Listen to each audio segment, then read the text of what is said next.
Mä olin yllättynyt siitä, että se ylikorostuva, että tahallinen tartuttaminen, ja olin kaikesta tietoinen, että ne pyrivät niin kuin sillä avulla saamaan sitä huomiota tuomarilta, kuinka tärkeä se on, että saavat minut nyt tässä lytätä tuomituksi.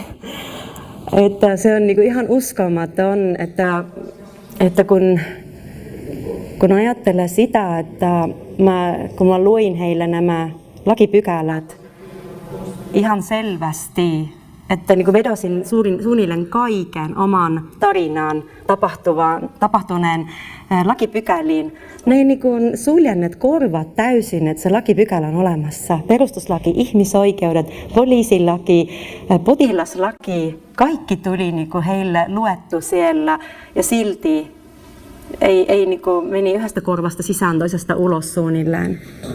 No joo.